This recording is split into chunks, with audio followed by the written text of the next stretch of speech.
Friday morning, and it's starting to warm up here in Simpsonville. We get back up in the 70s again this week, and should have a nice weekend. We're in the book of Romans in chapter 1, and one of the things that I think that the Bible does a lot is to contrast things. Just as we will contrast things, we'll say that light is the opposite of dark, and we'll say tall is the opposite of short, and so on. Well, God also does a lot of contrasting in the scriptures. And so here we are in Romans chapter 1, and Paul has introduced himself. He's told that he's an apostle. He's told that he has a desire to go to Rome, but not for vacation. He wants to go to Rome to continue to tell everybody about the gospel of the good news of Jesus Christ, because it's the power unto salvation. But then all of a sudden there's a fast change in verse 18, because he starts to make a contrast. And he talks about the wrath of God. That's why I really do appreciate pastors who tell both natures of God, the loving nature, but also the wrathful nature of God. And he says it's revealed from heaven, and it's against the ungodliness and unrighteousness and the ways that man's normal lust takes him. So he warns the people about the wrath of God. Not only the wonderful, glorious thing that unmerited favor of grace is available to us in salvation, but that there's also a wrath of God towards that ungodliness, that unrighteousness. And he says, and they really have been exposed to God in the fact that since creation, God has revealed himself with invisible attributes of eternal power and of a divine nature.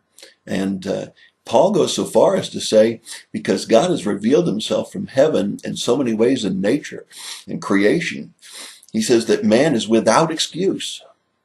And we're getting to that place where there's hardly a place in the world where the gospel hasn't been preached in their own language. But even when it hasn't been, the Psalms tell us that God reveals himself to us through nature, and that there's a built-in part of our soul that says there's got to be a God. There's got to be somebody who masterminded this whole creation.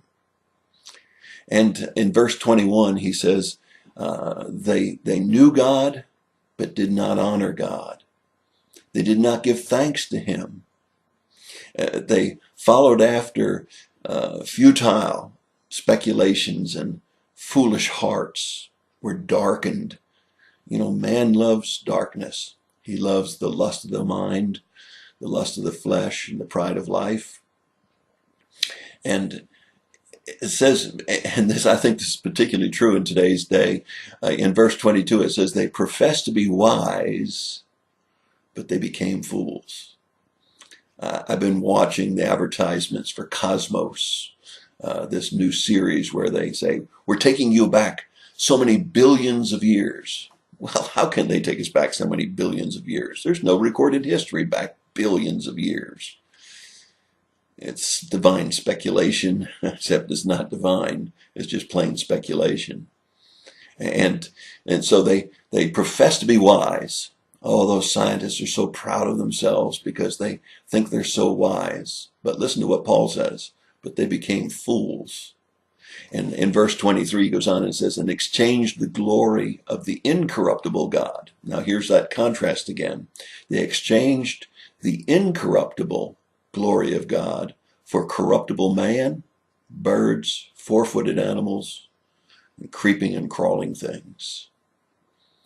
Man's still doing that, isn't he? He disregards an incorruptible God and goes after corruptible men and women. And they make idols out of birds and four-footed animals and creatures and crawling things, and cars and boats and all kinds of things. They exchange the glory of God, an incorruptible God, for the corruption of this world and false idols. Paul doesn't pull any punches. In the first chapter, he has already given us a tremendous contrast between a loving God who offers salvation by grace, not by our own merit.